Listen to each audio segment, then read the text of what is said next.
program kebajikan. Kami dari kelompok 4 dengan anggota saya Epi, Saya Angel, Saya Caca, Saya Jian, saya Z, dan saya Siva. kami akan memberikan pemaparan materi mengenai mata kuliah Sistem Administrasi Negara. Kita masuk ke bagian 1, konsep dasar sistem administrasi negara yang biasa disingkat SANI. Sistem administrasi negara adalah sistem yang terdiri dari subsistem yang berasal dari manusia atau bukan manusia, yang diorganisasikan dan diatur sedemikian rupa sehingga subsistem tersebut dapat bertindak sebagai satu kesatuan dalam mencapai tujuan, sasaran dan target atau hasil akhir sesuai dengan jati dirinya. Sebagai contoh konkret, pemerintah Indonesia merupakan salah satu sistem yang terdiri dari berbagai subsistem seperti sistem pemerintahan daerah provinsi, sistem pemerintahan daerah kabupaten atau kota, dan juga sistem pemerintahan desa atau kelurahan. Yang penting untuk dipahami adalah hubungan antara subsistem itu saling bergantung, sehingga apabila suatu subsistem tidak dapat menjalankan fungsinya dengan baik, maka akan mempengaruhi subsistem lainnya. Kita masuk ke bagian kedua, yaitu konsep negara dan juga teori tujuan negara.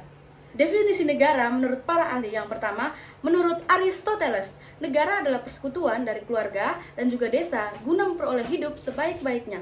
Yang kedua, menurut Jean Bodin, negara adalah suatu persekutuan dari keluarga dengan segala kepentingannya yang dipimpin oleh akal dari suatu kuasa yang berdaulat. Yang ketiga, menurut Max Weber, negara adalah suatu masyarakat yang mempunyai monopoli dalam penggunaan kekerasan fisik secara sah dalam suatu wilayah. Dan yang terakhir, menurut Budi Rajo, negara adalah suatu daerah teritorial yang rakyatnya diperintah oleh sejumlah pejabat yang berhasil menuntut warganya untuk taat pada peraturan perundang-undangan melalui penguasaan monopolitis dari kekuasaan yang sah. Selanjutnya, teori tujuan negara Lord Sang. Buku hasil karyanya dikenal dalam bahasa Inggris dengan nama A Classical of the Chinese School of Law. Menurut Lord Sang, tujuan utama dari negara adalah memiliki pemerintahan yang berkuasa penuh terhadap rakyat dengan cara melakukan tindakan atau membodohkan rakyat. Ini didasarkan atas pendapat bahwa menurut Lord Sang, pada setiap negara selalu terdapat dua subjek yang saling berhadapan dan saling bertentangan, yaitu pemerintahan dan rakyat. Artinya, kalau rakyat yang kuat, kaya, dan pintar, maka negara akan lemah. Sedangkan sebaliknya, bila rakyat lemah, bodoh, dan miskin, negara akan kuat. Jika kita telaah teori ini, jelas tujuan yang dikemukakan sangat rendah sekali, karena kekuasaan yang besar dari negara itu digunakan untuk membodohkan rakyat dan memiskinkan rakyat. Padahal secara moral, bahkan secara asasi negara seharusnya melindungi rakyat. Selanjutnya yaitu teori tujuan negara dari Immanuel Kant. Menurut Immanuel Kant, manusia dilahirkan sederajat dan segala kehendak. Kemauan dalam masyarakat negara harus melalui dan didasarkan dengan undang-undang. Peraturan-peraturan hukum harus pula dirumuskan dan harus menjadi dasar pelaksanaan pemerintahan. Perlu adanya pemisahan kekuasaan seperti dijelaskan oleh Montesquieu, yaitu kekuasaan legislatif, eksekutif, dan yudisial. Dalam keputusan dikatakannya bahwa Immanuel Kant yang memberi nama pada Montesquieu tentang pemisahan kekuasaan atau separation of power itu dengan nama trias politica. Tujuan negara menurut Immanuel Kant adalah menegakkan hak-hak dan kebebasan warga negara atau kemerdekaan individu. Untuk menjamin kebebasan individu berupa jaminan perlindungan HAM, harus diadakan pemisahan kekuasaan seperti trias politica. Selanjutnya, teori tujuan negara, Jacobson dan Lippmann. Mereka menulis dalam bukunya yang berjudul Political Science, di mana dibedakan antara tujuan dan fungsi negara. Yang pertama yaitu tujuan negara. Ada pemeliharaan ketertiban, memajukan kesejahteraan individu dan kesejahteraan umum, serta mempertinggi moralitas. Dan dari fungsi negara itu sendiri ada fungsi esensial, ada fungsi pokok, serta fungsi jasa, dan fungsi pelayanan. Kita lanjut ke bagian ketiga, pengertian dan konsep administrasi negara. Administrasi negara adalah proses di mana sumber daya dan personil publik yang diorganisir dan dikoordinasikan untuk mengimplementasikan dan mengelola memanage keputusan-keputusan dalam kebijakan publik. Administrasi negara merupakan seni dan ilmu yang ditujukan untuk mengatur public affairs dan melaksanakan berbagai tugas yang telah ditetapkan. Dan sebagai tujuan disiplin ilmu, administrasi negara bertujuan untuk memecahkan masalah-masalah publik melalui perbaikan atau penyempurnaan, terutama di bidang organisasi, sumber daya manusia, dan keuangan. Administrasi negara sebagai proses manajerial dan diagram yang ditampilkan. Administrasi negara dapat dilihat sebagai proses manajerial yang melibatkan berbagai elemen seperti politik, ekonomi, dan sosial budaya. Proses ini mencakup sistem administrasi instansi, yaitu perencanaan, perorganisasian, pergerakan, pengawasan, sumber cita-cita, dan nasional yang menghasilkan output, tujuannya jangka pendek dan menengah.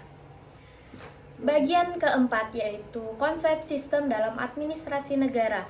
Teori sistem menjadi bagian penting dalam kajian dan terapan administrasi negara karena administrasi negara sendiri adalah suatu sistem.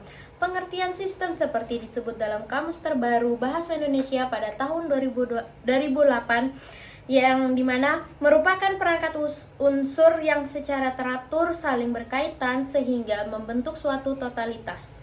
Menurut Cass dan Rosenzweig pada tahun 1972, sistem adalah sekumpulan elemen atau komponen yang saling berinteraksi dan bekerja sama untuk mencapai tujuan yang sama. Sistem sebagai entitas yang terbuka di mana sistem dapat berinteraksi dengan lingkungannya.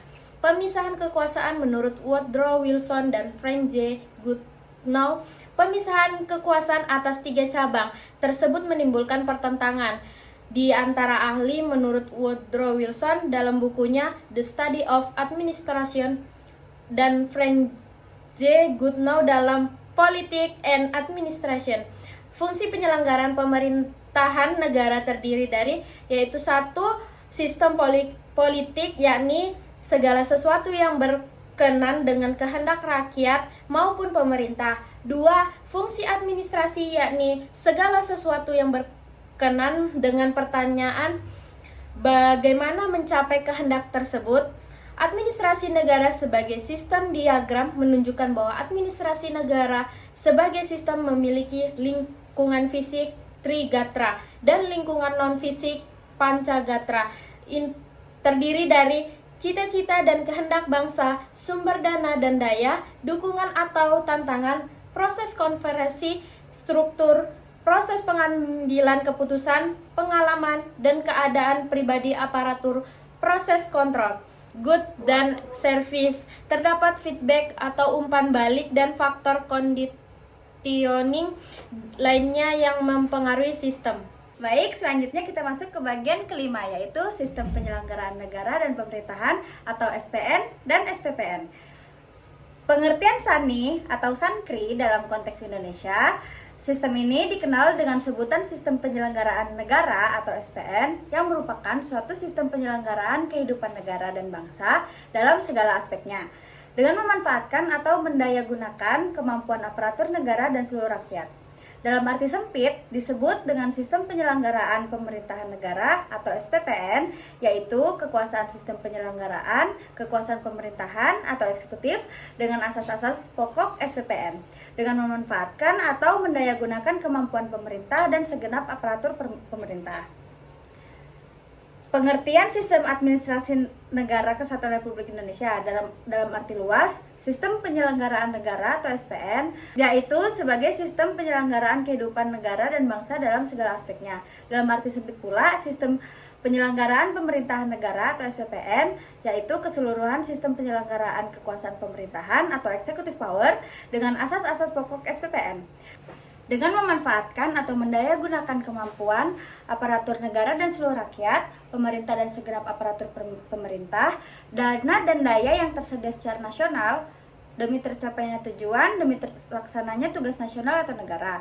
Bersamaan dalam SPN dan SPPN adalah dalam unsur tujuan yang diatur dalam pembukaan Undang-Undang Dasar 1945 dalam alinea keempat, kerjasama Aparatur secara horizontal atau vertikal, komponen dalam masyarakat, komponen aparatur negara dengan masyarakat, sektor pemerintah atau negara dengan masyarakat.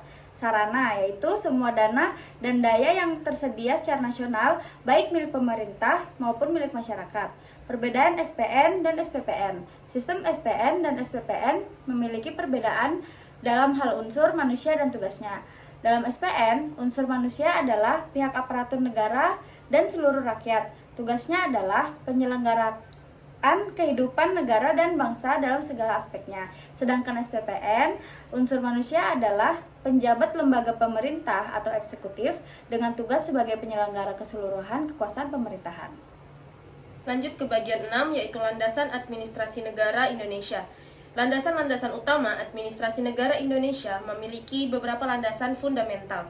Yang pertama yaitu IDIL, Pancasila, yaitu sebagai dasar negara dan sebagai sumber hukum dasar negara yang tertulis pada TAP MPR nomor 3 atau MPR tahun 2000. Kemudian yang kedua adalah konstitusional yang berdasar Undang-Undang Dasar 1945 dengan berbagai perubahannya, yaitu pada tahun 1999, 2000, 2001, dan 2002. Undang-Undang 1945 sebagai landasan konstitusional bagi Sankri dan landasan bagi penyelenggaraan administrasi negara Indonesia. Yang ketiga, operasional, yang tertulis pada Undang-Undang 25 tahun 2004, Sisrenbangnas atau Sistem Rencana Pembangunan Nasional. Kemudian Sistem Perencanaan Pembangunan Nasional pasca reformasi. Yang keempat, kebijakan lain yang tertulis, yaitu peraturan perundang-undangan, kepastian hukum, lindungan aparatur negara atau masyarakat. Asas-asas penyelenggaraan pemerintahan yang baik. Asas umum pemerintahan menurut pasal 10 Undang-Undang Nomor 30 Tahun 2014 tentang administrasi pemerintahan, yaitu kepastian hukum, kemanfaatan, ketidakberpihakan, kecermatan, tidak menyalahgunakan kewenangan, keterbukaan, kepentingan umum, pelayanan yang baik, dan asas-asas penyelenggaraan negara. Asas-asas ini mencakup proporsionalitas, yaitu asas yang mengutamakan keseimbangan antara hak dan kewajiban penyelenggara negara. Selanjutnya ada profesionalitas, yaitu asas yang mengutamakan keahlian yang berlandaskan kode etik dan ketentuan peraturan perundang-undangan yang berlaku. Yang ketujuh, akuntabilitas, yaitu asas yang menentukan bahwa setiap kegiatan dan hasil akhir dari kegiatan penyelenggara negara harus dapat dipertanggungjawabkan kepada masyarakat atau rakyat sebagai pemegang kedaulatan tertinggi negara. Selanjutnya, asas-asas penyelenggaraan negara lanjutan. Yang pertama, kepastian hukum, yaitu asas dalam negara hukum yang mengutamakan landasan peraturan perundang-undangan, kepatuhan, kepastian, dan keadilan dalam setiap kebijakan penyelenggaraan negara.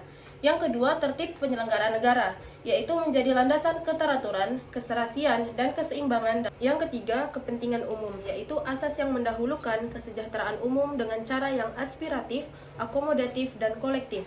Yang keempat, keterbukaan, yaitu asas yang membuka diri terhadap hak masyarakat untuk memperoleh informasi yang benar, jujur, dan tidak diskriminatif tentang penyelenggaraan negara dengan tetap memperhatikan perlindungan atas hak asasi pribadi, golongan, dan rahasia negara.